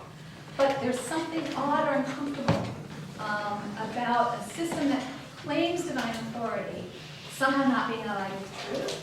So yes, on the one hand, if I just want to just bracket those sorts of claims about the source of the law's authority, if I want to bracket it and look at it as a mature legal system, there is nothing remarkable about what the rabbis do, but that's precisely what's remarkable. They are doing in a system of divine law that's underwritten by divine authority what nobody else is doing in a system of divine law at that time. It's precisely doing the things that they would say you can do in human law, and you must do in human law, and you can only do in human law, right? evaluate things, use these processes of phronesis, allow it to deviate from the strict truth in order to bring equity. All of that kind of language, it is going on around them, but it's going on precisely in a law that is in human legal systems. Roman law is a secular legal system. I hope everybody knows that. It's completely, absolutely a secular legal system, and that's why they would do these things. So how could the rabbis, in fact, appropriate those? Now, and when I say it's marked by their own rhetoric of surprise, one of the things that happens in the book that I didn't do here is in each case, I do try to show that there is a contested voice. So towards the end of each chapter, for example, when I'm talking about the divorce of Torah from truth, the divorce of Torah from rationality, I show the pushback sources, especially as you move later. And in Babylonia, there's greater and greater discomfort with that. And I see that's going to, when you get to the end of the Talmudic period and start to move to the medieval period, they're going to be really uncomfortable with what the rabbis have constructed. So there is pushback. But again, to me, that signals something. They themselves are looking at what they're doing and saying, this is kind of scandalous. And I don't want to ignore that. So I could sort of say, well, from the point of view of legal studies, lots of legal systems look like this. But I don't want to ignore their own voices of that signal to me that they understand what they're doing to, in fact, be quite radical. No one else is doing this in a system that's underwritten by divine authority. And what account of the divine do you have to make it possible for you to not only do this, but for you to do this with the confidence that somehow it truly represents the divinity of the text, not just runs from it. So two really great ways to think about this, and certainly things that I employed a little bit as I was sort of thinking through how I wanted to present it. Really great point about, how can I give a jurisprudential account of rabbinic law? And I am, in fact, reminded of Maimonides' negative theology. We cannot give a positive account of God. We can only say, well, he's not, evil, and he's not mortal, and he's not a whole bunch of other things. So I absolutely agree with you, and I'm glad that came out loud and clear in the book, that I don't think that the rabbinic construction of Jewish law, can be accounted for according to any of our current theories of jurisprudence. It is not natural law, it is not positive law, and even the School of Historical Jurisprudence does not account for it. However, it does have characteristic traits of all three of those things. And that's, in the chapter on biblical law, again, I did short shrift to that here, I like this word discourses. Instead of trying to say this is what the rabbis think law is, I say this is how the rabbis talk about law. That's as far as I can go. I can't get at the metaphysics behind it, perhaps. I can't necessarily get at the jurisprudential theory behind it, but I can certainly talk about how they talk about the law and then what that empowers and enables them to do with it, or to it. Okay? So in the biblical chapter, I show that here are verses and here are texts in the Bible that give you resources for constructing a notion of divine law as being based in the will of a sovereign, very much like a positivist account. But and there's a section that deals with your resources in the biblical text. They're fewer, but they're there, that enable you to construct divine law, biblical divine law, as reflecting the wisdom or the rationality of a creator. Those are the ones Philo's going to seize upon, right? Certain people are going to seize upon those. And then here are resources in the biblical text for understanding law as emerging from a historical relationship between a sovereign and a community, right? As arising from a narrative, as arising from a covenant. And all three of those things are in the biblical sources. I think all three of those are replicated in the rabbinic material. So in fact, the best answer that I could give you for that question is that I think, in fact, it defies any single category and combines elements of all three. Is that messy? Yes, but I think all three of those serve as a corrective. There are times in which rabbinic material suggests that the Torah's claim to our fidelity lies in its rational character. There are times when the biblical text, the rabbinic text would suggest that the Torah's claim to our authority lies in the fact that it represents the will of the divine sovereign. And there are times that its claim to our fidelity lies in a covenantal relationship with a God experienced through history and the identity of a community. All three of those are strong claims for our fidelity, right? This is what the rabbis, I think, are saying. And one is not in isolation of the other. They keep each other in check. And at different times, different ones will trump. There isn't one that, it's like rock, paper, scissors, right? It's a circle. It goes around. And so sometimes one trumps another, but in a different situation, it might trump in a different way. And I do think they hold all three of those things in tension, and each represents a different aspect of normative behavior and what it is for us to feel compelled or obligated towards that behavior. So yeah, I guess I kind of, guilty as charged. I really do think our jurisprudential theories do not account for the wonderful, complex, and messy picture of law that emerges from rabbinic texts. And then your fourth was about, shoot. I think that's it. Was that really it? I covered all those things. Yeah, and so I think in the end, what it's really telling us is that we need phronesis. If I had to sort of match it up with something most closely in antiquity, I would almost say the rabbis are most like probably their cultural counterparts in the Roman world were the jurists. And this is what the jurists do. If you read the jurist literature, they always start off, so the Roman jurists, right, who tell us what the laws are and so on. We have the institutes of Gaius and various people that look a lot like the Mishnah and some rabbinic literature. But they will start off with these introductions, where they say there are three types of law: the natural law, jus naturale, and the civil law, and the law of nations, and these are the characteristics and so on. And and the civil law can never overturn the natural law and so on. And they give lip service to these nice natural law principles. And then you get into the body of the work, and they're violated all over the place. You know, they're using their reasoning, and slavery is against the natural law. You can never have slavery in the civil law. And then they'll give us a whole bunch of laws about how to treat your slaves, right? So they were practitioners, they were jurists, they engaged in sort of phronesis, so that both the rhetoricians, the jurists, and the lawyers, I mean, these are people who had to work with the law despite whatever larger abstract principles people had. And that's why I see the rabbis. The rabbis are, they are using tools of various kinds to construct this flexible mechanism. And they could have done otherwise. They could have allowed this to be the tradition of the fathers, right? We could have ended up with something like the Pharisaic position, which is that there's biblical law. And then there's this other stuff we call the tradition of the fathers. Now the Sadducees didn't like that. They said, well, we just follow biblical law. We don't want any of that human stuff, the tradition of the fathers, you know. And at the end of the day, in a way, even though people say Pharisaic Judaism won, really in a way the Sadducees won. Because the Pharisees got so nervous about the fact that these extra oral laws that they had, these traditions of the fathers, seemed to be ungrounded in Scripture, that they began this huge exegetical exercise of grounding everything in Scripture. And so in a way, the Sadducees won. Unless you can pin it back in the biblical text, then it's not authoritative. So, you know, what if the Pharisees had won? What if Judaism had come down to us in this double form, where you really have sort of scriptural law, and then you have rabbinic law, which is not understood to be grounded in the divine text, or the rabbis are not even authorized by the divine text? What if we have a separation of powers, as we have in Roman law, you have the 12 tables? Then you have the edicts of the praetors, and they're separate from one another. They can cancel each other. They're equal sources of authority. What if they had chosen to do that, but they didn't, and they subsumed the human part under the claims of scriptural and divine law? And that's what's created this interesting and awkward sort of interaction of the human and the divine within the system of divine law that has to somehow be accounted for. And I've talked too much, so let me ask if there are any questions at this point.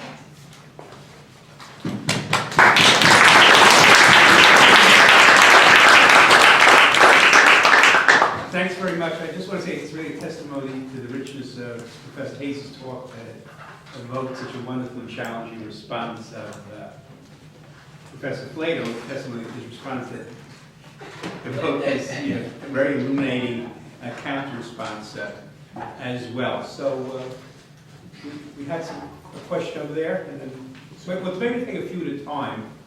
So and then we'll go here. Okay. So maybe we'll take like 3 at a time. You actually took most of my question away, I have 2. But the ones with the Sadducees and the Pharisees, we also have Karaites. I'm sorry? They also have Karaites, Karaites. yes. And they're here and represent yet another extreme within Judaism. Right, and what is the Karaites' main charge? What is it that they dislike about rabbinic law? They say it's just human. And why is it human? Because it's full of controversy and argument. Divine law would be rational. There wouldn't be disputes and argumentation, right? And this is in the medieval period, right, when Greco-Roman notions of rationality and reason are being embraced by the monotheistic traditions as well. So the rabbinic Judaism is starting to feel more susceptible to that charge and is starting to try to rationalize much of what they're doing in Maimonides and others. But that's very much the charge of the Karaites. This doesn't look like divine law. And why doesn't it look like divine law? Because it's multiple. It's the multiplicity in the argumentation. The divine law would be single and one. So it's the controversial nature of the mission that makes it clearly human. Also, why do you bring in Paul? Isn't he sort of have an ulterior motive? I'm sorry? Why did you bring in Paul? Yeah, what isn't he? he has an ulterior motive, and it comes through very clearly in. Everybody has an ulterior As opposed to whom? That doesn't disqualify him as an actor in the world, because everyone has an ulterior motive. We're running to argue something. Actually, my argument about Paul is actually really bizarre, and I don't know if you managed to read that chapter or if you focus more on the rabbinic. It's a really strange kind of argument. And I don't know what New Testament scholars are going to do with this. I know a couple who think it's right, but anyway. My argument is that actually Paul was an exclusivist. Some other work that I've done in my book on Gentile impurities and Jewish identities that looks at Jewish identity has argued that you really have two notions of Jewish identity coming out of antiquity. One is based on sort of Ezra's holy seed ideology, which is that Israel is a holy seed set apart, and there can be no such thing as conversion. Gentiles cannot become Jews. There's no access to Israelite identity for those other than those who are born to it.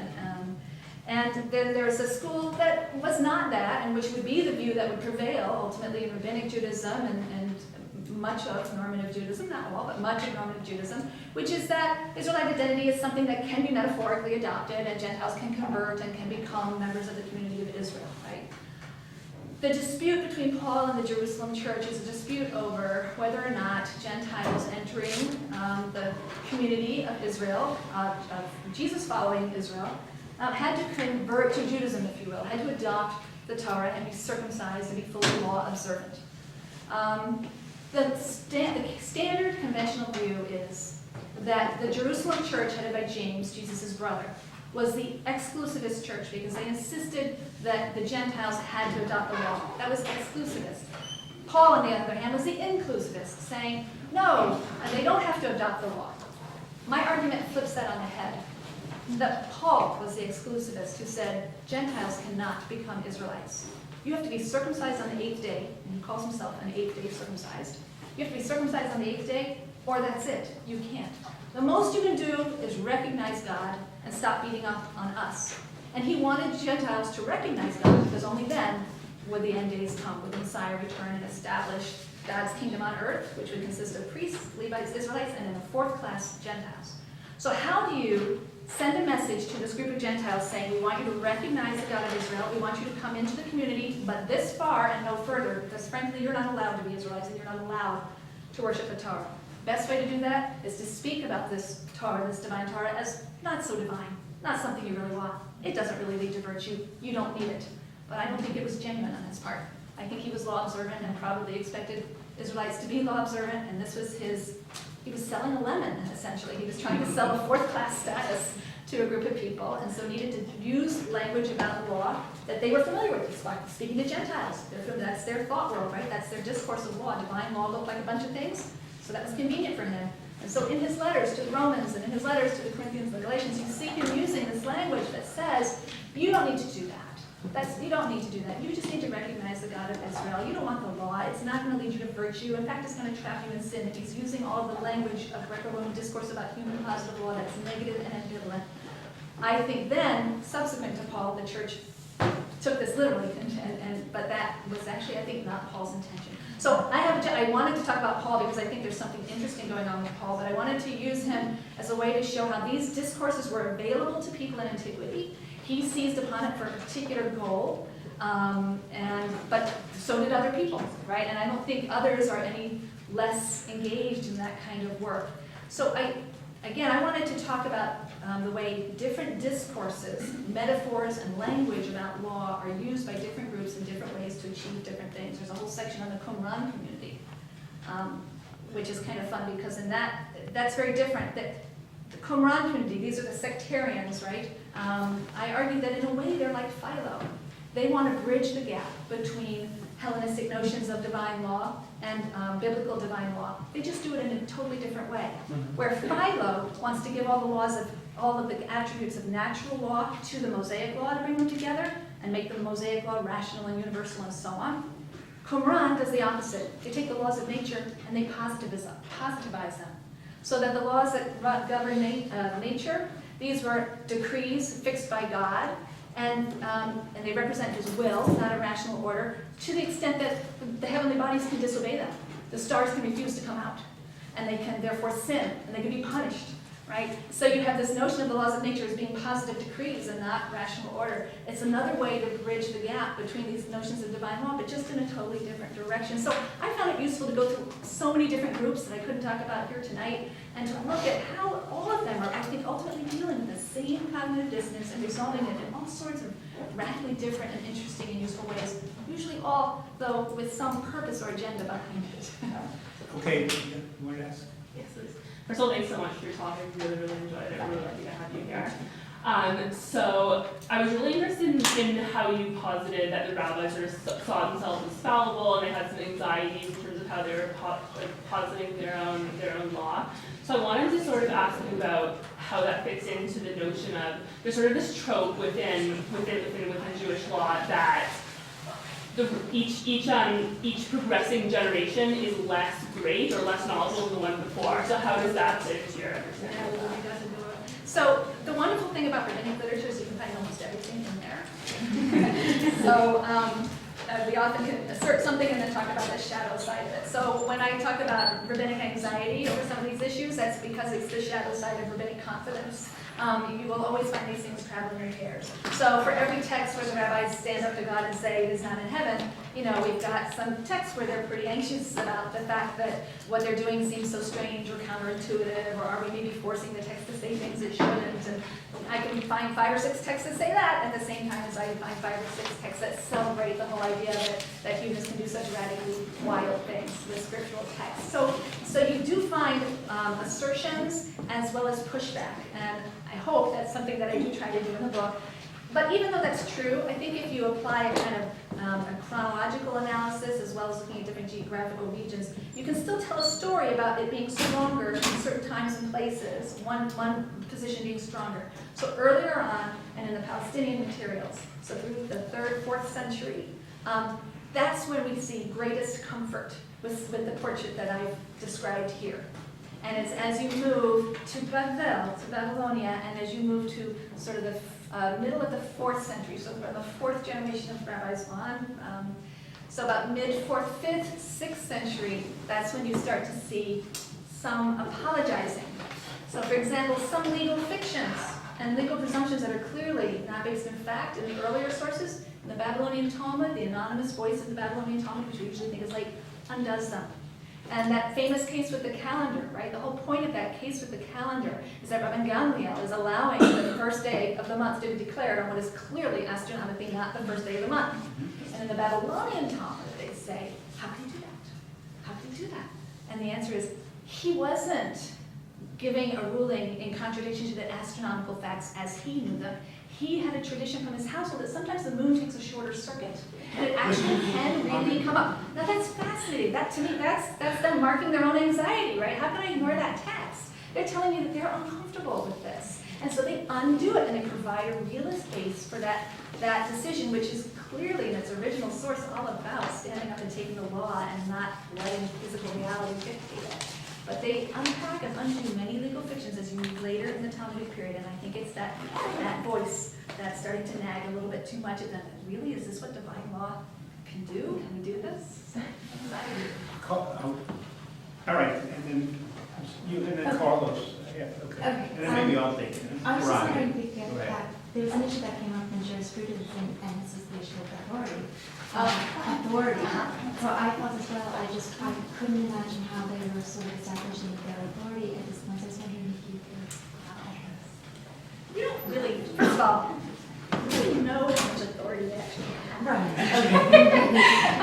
They have been great in their own minds. So we don't really know this, and it's kind of interesting that to some extent, when we really begin to have evidence of them being quite authoritative, it tends to be towards the later period and in Babylonia, when maybe they are starting to be a little bit more nervous about some of what they're doing. So I don't know. I wouldn't want to make any strong historical claims on that. So how they establish their, this is exactly where I think the anxiety comes up.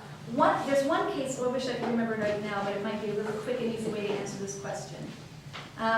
Maybe it's even that Rosh Hashanah case where I argue that clearly the definition of what it is that we have to be anxious about shifts. In the earlier texts, where they're allowing a certain legal fiction, I can't remember which case I make this argument for, where they allow certain legal fictions to hold, They do so because people are irritated by the law being so inflexible or not accommodating to their needs and so on. So it's a challenge to their authority to give a strictly logically correct or true law, and that's why they give this anomalous ruling in the earlier text. That establishes their authority. And then I point out that it's interesting, though, that later, the anonymous level of the Babylonian Talmud, their understanding is the opposite. It's the unrealistic nature of the law that now is causing them to feel that this is a challenge to our authority. We look unreasonable to allow this divine law to deviate from reality, and so they revamp it. Why it was something in the 2nd or 3rd century? Why was a challenge to your authority then, different from what a challenge to your authority was in the 6th century? And there's probably some work to be done to figure out the answer to that. What is it that changes in people's sensitivity? Why is it that something that seemed to be a good way to characterize divine law later becomes a liability and a way you don't want to characterize divine law in the later texts? So there's a whole lot more work to be done on that. I chart it, I noted that happens at several points, but I don't have a clear explanation. If I knew enough about Sasanian law, I might be able to say, oh, well, Sasanian law. I clearly understood divine law this way. Thank you so much. Carlos? So I wanted to go back to this kind of foundational contrast that you're sketching that sets the entire story in motion into which you present Flegg, Paul, and the rabbis as offering an answer and attempting to somehow resolve the cognitive dissonance that it triggers. I think the contrast that you do does really capture something important. So the distinction between rationalism, so the law as an expression of reason, Greco-Roman discourse, and voluntarism, the law as somehow an expression of the Bible in the Bible. So I guess what one could say, in a sense, for you, the Bible and the Greco-Roman thinkers come down on opposite sides of Plato's famous Euthyphro question, right? Now, I don't know if one necessarily wants to be in Euthyphro's boat, right? I think it's preferred to be on the side, and I wonder if one can maybe narrow this kind of gap that you presented, or diffuse the tension that you presented by revisiting the way you sketched the Greco-Roman law discourse, and in particular this basic dichotomy that you drew between divine law on the one hand and human positive law on the other. So you said at the beginning that you would get into that via the Stoics, right? And the first text that is quoted actually from Cicero, and I think it does actually support. Right. So I think the Cicero text, and I think other Stoic sources do support that dichotomy. But then I was a bit surprised to see that most of the other supporting texts actually come from Plato and Aristotle. And I think in Plato, at least, I think we can make a case for Aristotle, but let's leave Aristotle on the aside. At least in Plato, I think this dichotomy actually does not hold. And I think Plato does have a concept of divine law that is really much closer to the biblical concept.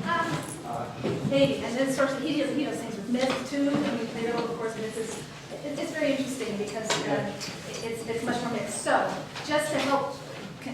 It looks like you have more of a question to come, though. Can I just address a little bit of that? So one of the things I make it very clear that I do is it would be impossible for me to give, here's a systematic account of Plato on divine law. Now here's a systematic account of Aristotle. Here are the Cynics, here are the Stoics, and so on. That's not my goal. Right. What I'm trying to do is what resources existed in the Greco-Roman world for people who wanted to think and talk about divine law.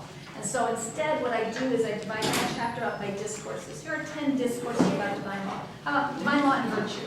So here's what Plato had to say about that, or Aristotle had to say about that, or this is what the Cynics had to say. There's no way that law leads to virtue. So here's the discursive world, drawing from rather eclectic sources. I'm not trying to give a fair account of Plato and what he thinks about. I'm not trying to give a fair account of any of these characters.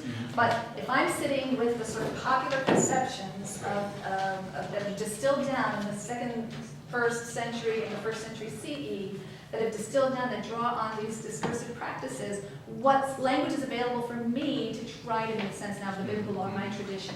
What's interesting is that Plato himself already does this in the laws, right? The whole premise of his book, The Laws, is two people trying to make sense of this cognitive dissonance. So it's not, I don't mean to suggest that there's sort of the Greco-Roman world and the biblical, and they're counterposed to one another, and that's the meaning. Within the Greco-Roman world, you have people who have the same problem, right? So Plinius and Megillus are these two characters from Crete and Sparta, and I forget who's from which, but they claim that their cities have divine law. And the Athenian stranger who's speaking to them starts to ask some questions. Really? Well, tell me about the characteristic traits of your your so-called divine law. And as he asks these innocent questions, they discover that their laws have changed. And various other things, but primarily it's the fact that the laws have changed, that they're not immutable, that makes them say, wow, I guess they're not divine laws, they're human laws after all. This is Plato already, several centuries before. I think this was a live debate in antiquity in general, but I'm just interested in the Jewish story, so I do a kind of schematic. Here are 10 discursive practices about law drawn from a variety of places. I do not give a good account of each person, so hence the sort of cherry picking of ideas. So I probably should follow David Plato's advice and read the book. But maybe press the point a little bit more. I'm not sure that this is really the conclusion that Plato wants us to derive from this discussion between the Athenian stranger and this part and the Cretan. But it's clear that in the laws itself, what Plato does is actually he offers us a code of divine law, which is a concrete code that can be revised under certain circumstances. It's destined for it's a fictional city-state, Magnesia, which has certain similarities with Sparta. In some sense, like a kind of a rational reconstruction of Spartan political and legal institutions. So you definitely have something that Plato wants us to pursue. Sure. No, there's a thought exercise in constructing one by reason. It's precisely only done through reason. Right. It's entirely rational. Right. So it's rational, but it is particular. It is not For a eternal. city-state. It is not eternal. It is mutable. And of course, it has all these characteristics that Absolutely. seem to put it in the Absolutely. So again, I want to stress, I think cultures in general were dealing with all of these things, and certainly within Greco-Roman culture, there's a story for somebody to tell there about how they're also grappling with this same. But I think the very issue and the problem that's raised by the laws is precisely the dichotomy, right? And so trying to come up with some sort of way, could we actually have a divine law in a state here? How would we do that? It would have to be rationally constructed. Yeah, I agree. So you're absolutely right, and so I agree. I was very utilitarian in my approach to the Greco-Roman materials, is simply to say, here are ways people thought and talked about divine and human law that are available to Jewish thinkers.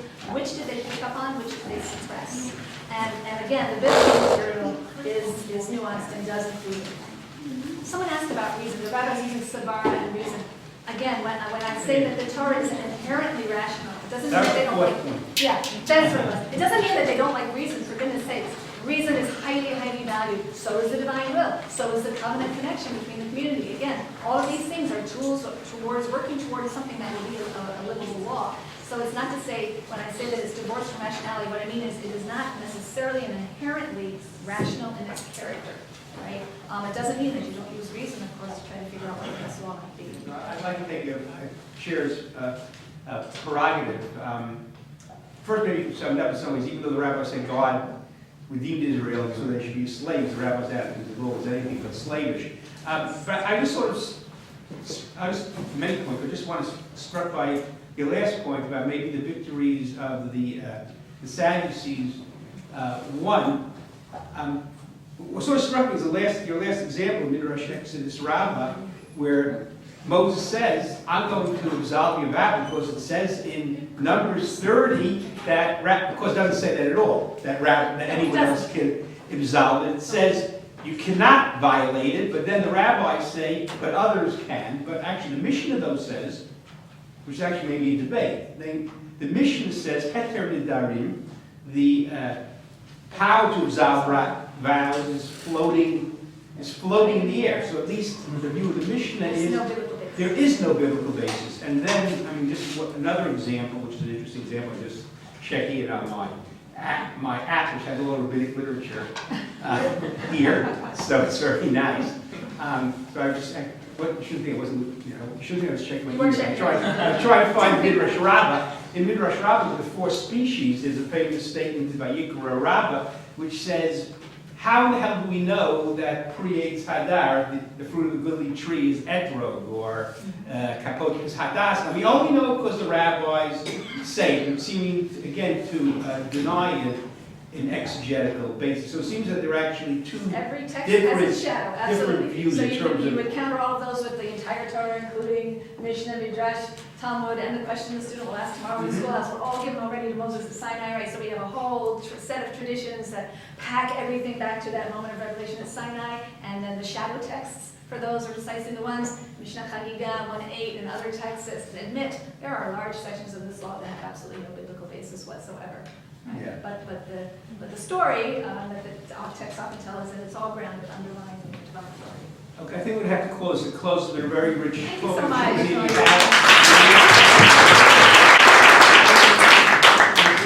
If anyone wants to fill out a form.